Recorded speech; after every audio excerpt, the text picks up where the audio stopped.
माघ के महीने की पंचमी तिथि को पीले वस्त्र पहनकर मां सरस्वती की पूजा करना, उनके बीज मंत्र ओम से बच्चों का विद्यारंभ कराना और तरह तरह से बसंत ऋतु का स्वागत करना। बसंत पंचमी से जुड़ी ये धार्मिक मान्यताएं तो सभी जानते हैं, लेकिन इसी दिन से जुड़ी एक ऐसी ऐतिहासिक कहानी भी है जिसे ना के बराबर लोग ही जानते हैं। तो 18वीं सदी में आज के पाकिस्तान के सियालकोट में एक हिंदू खत्री व्यापारी लाला बागमल्लपुरी के एक लौते पुत्र हकीकत राय एक मकतब में पढ़ा करते थे। वहां एक दिन 14-15 वर्ष के इस बालक की किसी मजहबी विषय पर एक मुसलमान बच्चे से बहस हो गई और उस मुसलमान बालक ने देवी दुर्गा का अपमान करना शुरू कर दिया। हकीकत ने अपनी वाकपटुता और तर्कों से उस मुसलमान बालक को चुप करा दिया। इससे वो बालक चिढ़ गया और उसने अपने समाज में ये झूठ फैला दिया कि हकीकत ने फातिमा बीबी को बुरा भला कहा है और नबी की शान में गुस्ताखी की है। देखते ही देखते मामला बच्चों की लड़ाई से मजहबी द्वंद्व में बदल गया। हकीकत के सामने दो शर्तें रखी गई, या तो वो इस्लाम कबूल कर ले या अपना सर कलम करवा ले। हकीकत मरने को तो तैयार था, पर इस्लाम कबूलना उसे बिल्कुल स्वीकार नहीं था। हकीकत को बचाने की आशा से उसके पिता ने इस मुकदमे को लाहौर के मुगल सूबेदार खान बहादुर जकारिया के दरबार में पहुंचवा दिया। कोई उसे गुनहगार साबित कर भी नहीं पाया।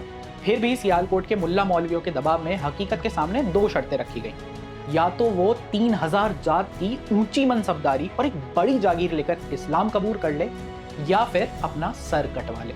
हकीकत ने सनातन की श्रेष्ठता बखानते हुए एक बार फिर इस्लाम कबूल करने की जगह मृत्यु को चुना। माता पिता ने बहुत मनाया कि बेटा इस्लाम कबूल कर ले, कम से कम जीवित तो रह जाएगा। इस पर हकीकत बोला कि इस्लाम कबूल करने से क्या वो अमर हो जाएगा, कल नहीं तो आज मरना तो है ही। पिता अब कुछ ना कह सके। जकारिया खान ने उसे मौलवियों के हवाले कर दिया और उन्होंने हकीकत राय को सजाए मौत सुना दी। अगले दिन हकीकत को उसकी कमर तक मिट्टी में गाड़ दिया गया और जैसे इस्लाम में शैतान को पत्थर मारने का रिवाज है, इस्लामिक भीड़ ने उसे पत्थरों से मार मार कर लहूलुहान कर दिया। इस पीड़ा में हकीकत स्थिर रहा और राम नाम का जाप करता रहा। अंत में एक मुगल सिपाही ने तरस खाकर उसका सर धड़ से अलग कर दिया। और जिस दिन वीर हकीकत ने ये अमर बलिदान दिया था, वो पवित्र दिन बसंत पंचमी का दिन था। उसी दिन से भारत पाकिस्तान के बंटवारे तक पंजाब के हिंदू और सिख बसंत पंचमी पर लाहौर में वीर हकीकत राय की समाधि पर जाकर उनकी धर्मनिष्ठा और बहादुरी का स्मरण करते हैं। विभाजन तक लाहौर में हकीकत की स्मृति में बसंत पंचमी का मेला भी लगता था, लेकिन उसके बाद से इस्लामिक पाकिस्तान में अब जो बचे कुछ हिंदू हैं वो इस परंपरा को जीवित रखने की लड़ाई लड़ रहे हैं।